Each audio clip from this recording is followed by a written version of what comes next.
तो भैया वीडियो को पूरा ही देखना, क्योंकि अगर पार्ट को मिस करेंगे तो ये सिस्टम आपका अच्छे से वर्क नहीं कर पाएगा, नहीं ले सकते। तो फाइनली दोस्तों आज की इस वीडियो के अंदर हम जानने वाले हैं दोस्तों 50 वोल्ट से लेकर के 340 वोल्ट तक का कनेक्शन दोस्तों, जो कि रहेगा हमारा ऑटोमेटिक स्टेबलाइजर का कनेक्शन रहेगा दोस्तों इस वीडियो के अंदर। एंड हम सर्किट का कनेक्शन एंड रिले का कनेक्शन किस प्रकार से किया जाता है या किस प्रकार से होगा, बिल्कुल बारीकी से एक चीज हम क्लियर एंड कवर करेंगे। बस वीडियो को ऐसे ही देखते रहे। तो फाइनली दोस्तों फिर वीडियो को करते हैं स्टार्ट। तो फिर मैं हूं आपका अपना भाई तौसीब, और मैं ऐसे ही इलेक्ट्रॉनिक्स एंड इलेक्ट्रिकल से रिलेटेड वीडियो लाता रहता हूं। तो फाइनली दोस्तों फिर वीडियो को स्टार्ट करते हैं।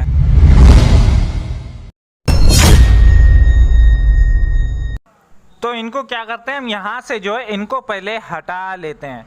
अब यहाँ पर ये समझिए कि ये जो रिले हैं ये किस प्रकार से आखिर ये बना हुआ है। तो वो ये है रिले, और इस रिले के पॉइंट को हम समझ लेते हैं पहले अच्छी तरीके से। तो ये है एनसी पॉइंट, तो वो ये है एनसी पॉइंट, ये है एनो पॉइंट, तो वो ये है एनो पॉइंट, एंड ये है हमारा कॉमन पॉइंट, तो वो ये है कॉमन पॉइंट, और ये है हमारी रिले के कॉइल पॉइंट, तो वो ये हैं 2 कॉइल पॉइंट। अब यहाँ पर ये जो रिले आपको लेनी है ये सारी की सारी 24 वोल्ट की ही लेनी है यहाँ पर। ओके चलिए अब हम समझते हैं। तो यहाँ पर ये है पहली रिले, एंड ये है दूसरी रिले, ये है तीसरी रिले, ये है चौथी रिले, एंड ये है हमारी 5वीं रिले। इसमें 5 रिले यूज हो रही हैं। चलिए कनेक्शन को हम समझते हैं।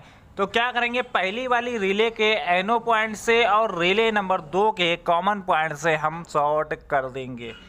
दूसरा शॉर्टिंग करेंगे हम रिले नंबर 2 के एनो पॉइंट से एंड रिले नंबर 3 के कॉमन पॉइंट से हम शॉर्ट कर देंगे। अब तीसरा शॉर्टिंग समझिए यहाँ पर। तो क्या करेंगे, रिले नंबर 3 के एनो पॉइंट से एंड रिले नंबर 4 के एनसी पॉइंट से हमको शॉर्ट कर देना है। अब यहाँ पर चौथा शॉर्टिंग को समझिए। तो क्या करेंगे हम, तीसरी वाली रिले के एनसी पॉइंट से एंड रिले नंबर 5 के एनो पॉइंट से हमको शॉर्ट कर देना है। अब यहाँ पर 5वां शॉर्टिंग को समझिए। तो क्या करेंगे, 4 नंबर रिले के कॉमन पॉइंट से एंड रिले नंबर 5 के एनसी पॉइंट से हमको शॉर्ट कर देना है। तो यहाँ पर ये जो शॉर्टिंग थी वो यहाँ पर कंप्लीट हो गई है। चलिए अब हम जानते हैं थोड़ा सा ट्रांसफार्मर के बारे में कि आखिर इसमें ट्रांसफार्मर कौन सा लूप का और किस प्रकार का यहाँ पर यूज किया जाएगा। तो ये है 0 वाली लूप जो कि न्यूट्रल वाली लूप होती है, और ये है हमारे पास पहली लूप जो कि ये रहेगी हमारी 90 वोल्ट की एंड या फिर 94 वोल्ट की, और ये है दूसरी लूप जो कि ये है हमारी 137 वोल्ट की, एंड ये है तीसरी लूप जो कि ये है हमारी 200 वोल्ट की, और ये है चौथी लूप जो कि है ये 240 वोल्ट की, और ये है 5वीं लूप लास्ट वाली जो कि ये है 290 वोल्ट की। अब यहाँ पर ये 5 लूप हैं और 5 लूप क्लियर की हैं, जैसे कि 1 2 3 4 5, ठीक है। और ये है हमारी सेकेंडरी वाइंडिंग का 0 वाला लूप, और ये है 24 वोल्ट की सप्लाई हमारी। अब यहाँ पर लूप को हम किस रिले पे अटैच करेंगे वो यहाँ पर अच्छे से समझ ही लीजिए अब ध्यान से। तो हम क्या करेंगे, पहली वाली लूप को हम लगाएंगे यहाँ पर, मतलब रिले नंबर 1 के एनसी पॉइंट पे यहाँ पर हमारी रहेगी 94 वोल्ट की लूप, एंड या फिर आप यहाँ पर 90 वोल्ट की भी लूप यूज कर सकते हैं, 90 की या फिर आप 94 की वोल्ट की यूज कर सकते हैं। मतलब इन दोनों वोल्ट में से आप कोई सी भी एक वोल्ट की लूप यूज कर सकते हैं। अब यहाँ पर हम लगाएंगे दूसरी लूप जो कि रहेगी हमारी 137 वोल्ट की, इसको लगाएंगे रिले नंबर 2 के एनसी पॉइंट पे।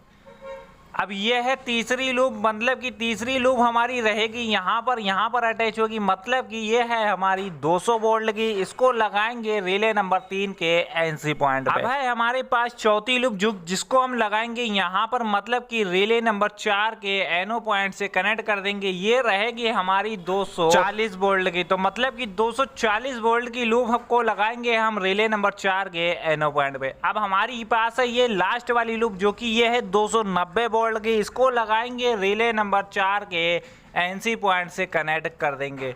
तो यहाँ पर जितना भी लूप था वो यहाँ पर हमारा अटैच हो गया है। चलिए अब हम जानते हैं सर्किट का कनेक्शन, क्योंकि सर्किट का कनेक्शन ही बहुत ज़्यादा मेन है हमारा।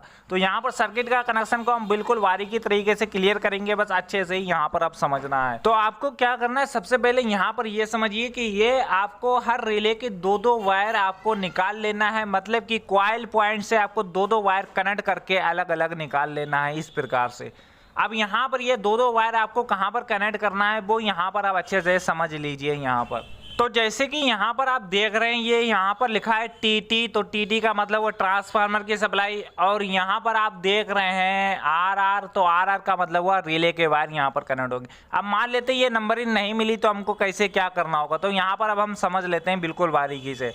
तो क्या करेंगे, यहाँ पर आप देख रहे हैं ये ट्रांजिस्टर की ये बीच वाली जो पिन आपको नजर आ रही है, ट्रांजिस्टर की बीच वाली पिन, एक वायर हमको यहाँ पर कनेक्ट कर देना है, और जो दूसरा वाला जो वायर है वो उसको हम कनेक्ट करेंगे यहाँ पर। ये जो देख रहे हैं आप डायोड का ये जो पॉजिटिव साइड है, मतलब कि बैक साइड में आप देखेंगे तो यहाँ पर आप कनेक्ट कर देंगे। मतलब कि ये जो आप दो वायर देख रहे हैं, ये दो वायर आपको एक ट्रांजिस्टर की बीच वाली पिन पे कनेक्ट कर देना है एंड और डायोड के एक पॉजिटिव पे कनेक्ट कर देना है। तो हम क्या करेंगे, इसी प्रकार से क्या करेंगे, हर रिले पे एक एक सर्किट को कनेक्ट कर देंगे। तो जैसे कि आप यहाँ पर इसको कनेक्ट कर देंगे, जैसे कि आप इसको यहाँ पर कनेक्ट कर देंगे, और इसी प्रकार से सारे सर्किट के कनेक्शन ऐसे ही सेम हमको कर देना है। ठीक है, अब यहाँ पर हम समझते हैं सप्लाई की। अब सप्लाई यहाँ पर इन सर्किट को देना है तो किस पे और कहाँ पर क्या करना है हमको, अब वो यहाँ पर हम समझ लेते हैं बहुत। तो यहाँ पर आप देख रहे हैं टीटी करके जो लिखा हुआ है, अगर ये टीटी अगर हमको नहीं मिला तो हमको कनेक्शन कहाँ पे करना होगा वो यहाँ पर हम अच्छे से समझ लेते हैं बिल्कुल बारीकी से। तो क्या करेंगे, डायोड का पॉजिटिव एंड नेगेटिव पर एक वायर हमको यहाँ पर कनेक्ट कर देना है, डायोड का पॉजिटिव एंड नेगेटिव पर, और एक वायर हम कनेक्ट करेंगे, जैसे कि आप देखेंगे बैक साइड में आपको ग्राउंड काफ़ी लंबा सा नजर आएगा, इस ग्राउंड पे एक वायर को हम कनेक्ट कर देंगे। अब यहाँ पर ये 24 वोल्ट की हमको सप्लाई देनी है, तो कौन सी वाली कहाँ पे देनी, तो यहाँ पर हम क्या करेंगे, एक सर्किट ये वाला ले लेंगे, एक सर्किट ये वाला ले लेंगे और एक सर्किट ये वाला ले लेंगे। मतलब कि ये 3 सर्किट हो गए, और हमको ये वाली अब सप्लाई देना है, मतलब कि 12-0-12 का यहाँ पर एक ट्रांसफार्मर आपको अलग से लगाना होगा, और इसकी ही 24 वोल्ट की सप्लाई को हम इन 3 सर्किट को कनेक्ट करेंगे। मतलब कि ये जो 24 वोल्ट की जो सप्लाई है हम इन तीनों सर्किट से कनेक्ट कर देंगे, इन तीनों सर्किट से बढ़िया करके यहाँ पर कनेक्ट कर देंगे ये वाली सप्लाई। अब यहाँ पर ये 2 हमारी रिले बाकी हैं, अब ये 2 रिले किस सप्लाई से ऑपरेट होंगी वो यहाँ पर अब हम समझ लेते हैं। तो हमको क्या करना है, सेम कनेक्शन ऐसा ही करना है बिल्कुल जैसा कि हमने बताया आपको सप्लाई करने का, सप्लाई लगाने का। तो हम क्या करेंगे, एक सर्किट ये वाला ले लेंगे, एक सर्किट ये वाला, तो ये 2 सर्किट होगा, और इसमें सप्लाई हम ये वाली लगाएंगे जो कि हमारी मेन ट्रांसफार्मर से 24 वोल्ट की जो सप्लाई निकली हुई है, यही वाली सप्लाई हम इन दोनों सर्किट से कनेक्ट कर देंगे। सेम प्रकार से कनेक्शन वैसा ही करना है आपको। ठीक है, अब यहाँ पर ये सब कुछ समझ गए आप, चलिए हम कटअप के ऊपर जानते हैं। तो पहला कटअप लगाएंगे हम इस वाले सर्किट से, दूसरा कटअप हम लगाएंगे इस वाले सर्किट से, तीसरा कटअप हम लगाएंगे इस वाले सर्किट से, एंड चौथा कटअप हम लगाएंगे इस वाले सर्किट से। जो हमको लास्ट वाला कटअप लगाना है वो हमको इस वाले सर्किट से कटअप को लगा देना है। अब यहाँ पर ये कटअप भी सारे क्लियर हो गए। चलिए अब हम जानते हैं कि इनपुट कहाँ से है, अब आउटपुट कहाँ से। तो इनपुट है हमारा यहाँ से, मतलब कि पहली वाली रिले के कॉमन पॉइंट से है इनपुट, और आउटपुट है हमारी रिले नंबर 5 के कॉमन पॉइंट से है आउटपुट। तो यहाँ पर इनपुट, आउटपुट और रिले का कनेक्शन, सर्किट का कनेक्शन सारा कुछ यहाँ पर क्लियर हो गया है, और यहाँ पर बिल्कुल बारीकी तरीके से मैंने क्लियर किया भी है।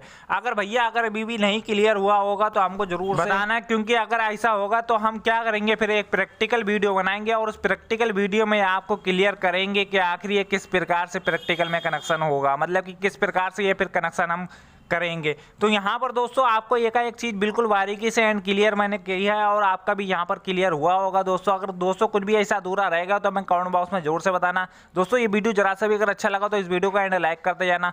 एंड दोस्तों अगर मेरे चैनल से अगर ऐसे ही सीखना चाहते हैं दोस्तों तो मेरे चैनल को सब्सक्राइब कर लेना। तो फिर दोस्तों फिर मिलते हैं फिर नेक्स्ट वीडियो में, तब तक अपनों का ख्याल रखिएगा।